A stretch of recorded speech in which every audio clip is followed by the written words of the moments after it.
So when I look at what the key needs of the millennials are, I think it's dual. I think one of them is to have mentors and people who are already paving the way in terms of ethics, in terms of business, in terms of entrepreneurship.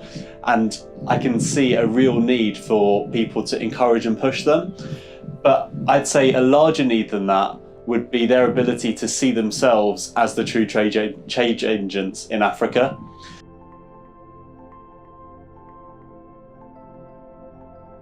One of the handicaps that I think is preventing the millennial generation in Africa as seeing themselves as the true change agents would be lack of examples to follow. I don't think there's a lack of resource, and I think there's actually some really good examples outside of Africa and some in Africa for them to follow to see how they can really implement change. But I think it's the space between here.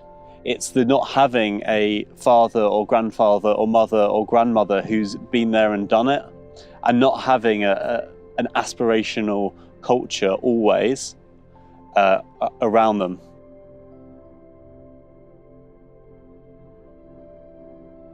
Thousands of fantastic African-born and grown entrepreneurs in the country, but they're disparate, they're not always connected, and they're not always supported by government.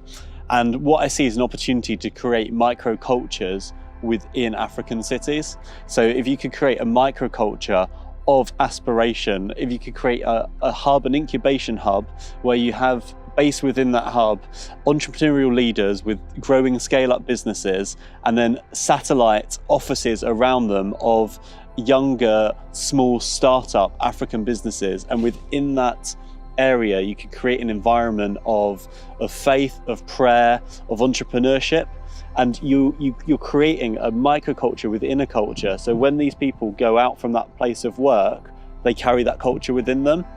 And imagine if that was to happen in every single African major city, because what people need is people to follow and pioneers to go first. And I think if you could create that catalytic environment, it would be really powerful.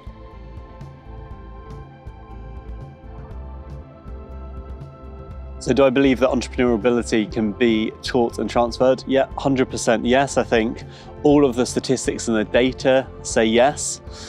And I think it is a matter of concentrating resource and being quite strategic in the entrepreneurs we're bringing together. And I think the role of women in Africa is actually going to be huge. Millennial women who are learning that they're equal citizens.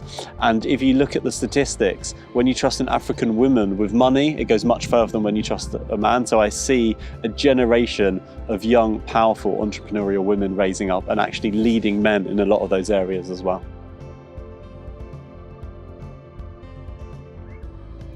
So what can we tangibly contribute from this conference into the next steps? I think we have the ability here to set up a micro hub within an African city, within an African country. We've got the resource, we've got the expertise, we've got the cross-cultural ability and connections. I think we could tangibly start one of these micro hubs on these microcultures, which would also be a micro church as well. And I think we've got the ability to influence government and influence policy. And if we could pick some tangible areas, and again, I think an environment of low barrier to entry into entrepreneurship would be fantastic, where we could find trustworthy entrepreneurs to lead the way, because I just see a generation of Timothys raising up who are going to lead the way in that area.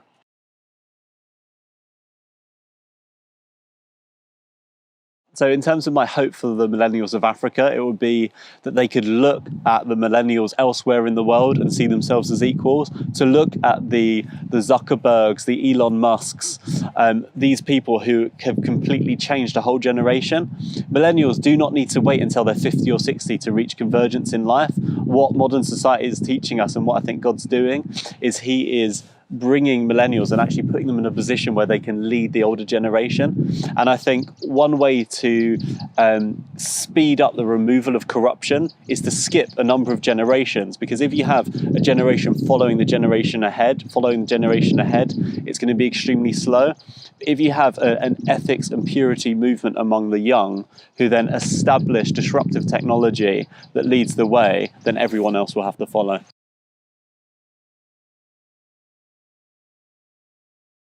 So what is the millennials' approach to faith in the marketplace? I think one of the things we're lacking is many clear examples. I think the church that millennials are frustrated with isn't, they're not frustrated with Jesus, they're not frustrated with the servant leader, they're not frustrated with the King of Kings, but they're frustrated with a structure. And this isn't just towards church, this is any millennial, whether they're Christian or not. They are frustrated with the constraints of the structures that they're currently in.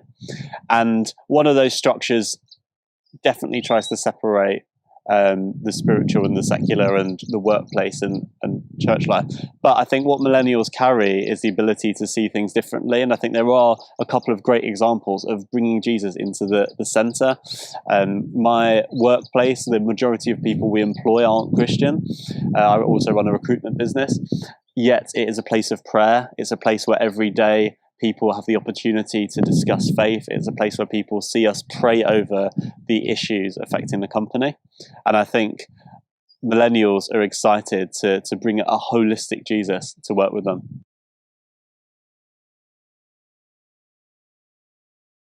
To move the youth of Africa from a place of disharmony to a place of harmony, a number of things can be done. And I think part of it is removing a culture or a view of hopelessness. I think if people look at a generation and call them lazy and call them useless, then guess what? That's what they're going to see.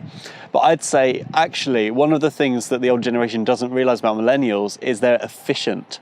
The reason they're seen as lazy is because often they can work in a way that gets them much more free and luxury time. They're not constricted to the 9-to-5 prisons of previous generations, and they can work fast and efficiently. And I'd say if we could look at the younger generation, and say, you are the most efficient generation, you have the connection to most resources, but also you're the most distanced of any other generation from the pain of the past, which means that you can run free.